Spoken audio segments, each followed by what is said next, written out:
شعور رکھتے تھے، زندگی کے تضادات کو قبول کرنے کے باوجود زندگی کے ساتھ ہونے والی ناانصافیوں کے خلاف آواز بھی اٹھاتے تھے اپنے شاعری کے ذریعے۔ سلیمان خطیب صاحب ہمارے بزرگوں میں تھے اور میرے استاد والی آسی تک ان کے نیاز بندوں میں شامل تھے۔ سن 71 میں میں ادبی ٹرسٹ کے مشاعرے میں حیدرآباد جب گیا تھا تو پہلی بار میں نے ان کو سنا تھا، اور ان کی شاعری میں اور ان کی زبان میں ایک ایسا جادو تھا جو عوام کے دلوں میں وہ اپنا گھر کر لیتے تھے۔ ان کی یہ خوبی تھی کہ وہ کاغذ پر خوشبو لکھتے تھے تو کاغذ خوشبو دے اٹھتا تھا، اور اگر تلوار لکھتے تھے تو جذبہ شہادت پیدا ہو جاتا تھا۔ یہی ایک بڑے فنکار کی پہچان و شناخت ہوتی ہے۔ امریکہ میں آ کر اور نیو جرسی میں آ کر اس بات کی خوشی ہوئی کہ ان کے بیٹوں نے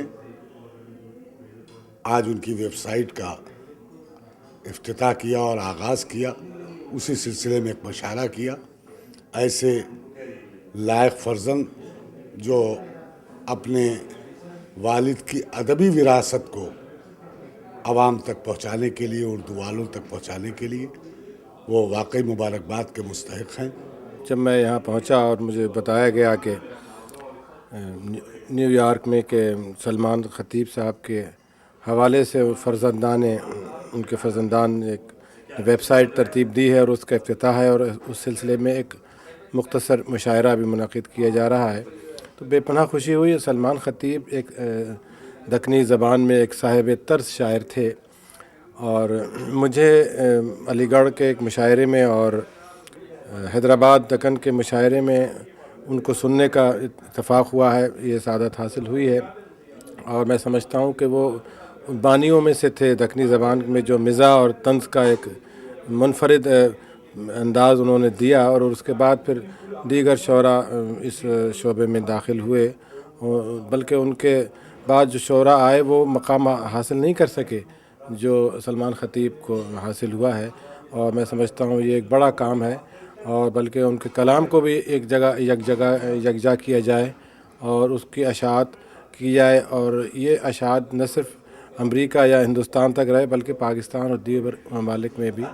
اس کو پہنچایا جائے۔ ایک اچھے شاعر اور بڑے شاعر کے لیے یہ بڑی خوش نصیبی کی بات ہے کہ ان کے بعد بھی ان کو یاد رکھا جائے، ان کی ویب سائٹ کے ذریعے، کتابوں کے ذریعے، جیسے بھی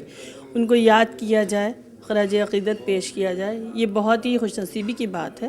اور میرے خیال میں ان کے بچوں کی سعادت مندی ہے کہ انہوں نے اپنے والد کی جو خوبی تھی اس کو اجاگر کر کے، اور وہ تو ان کی زندگی میں ہی وہ کامیاب شاعر تھے اور بہت بےحد مشہور تھے حیدرآباد میں۔ اردو کے سفیر کی حیثیت سے، اردو کے ایک سپاہی اور خادم کی حیثیت سے میں ان کے بیٹوں کو مبارکباد دیتا ہوں۔ حیدرآباد کیونکہ ہمیشہ سے اردو کی جائے پیدائش ہے، اردو کی جنم بھومی ہے، اور سلیمان خطیب صاحب ایسی دیار سے تعلق رکھتے تھے جس دیار نے بڑے بڑے شاعر پیدا کیے، اور سلیمان خطیب ولی دکنی سے جو وراثت ان تک پہنچی تھی وہ اس کی آخری کڑی تھی حیدرآباد کی تہذیب کے، حیدرآباد کے، اور آج نیو جرسی میں یہ مشاعرہ جو ہے اسی حیدرآباد کی تہذیب کی ایک کڑی تھی، اور اس کی وہ منزل تھی کہ اردو اپنے دیار سے نکل کر بیرونی ممالک میں اس نے اپنی جگہ بنائی ہے، اور اس میں ان کے بیٹے مبارکباد کے مستحق ہیں۔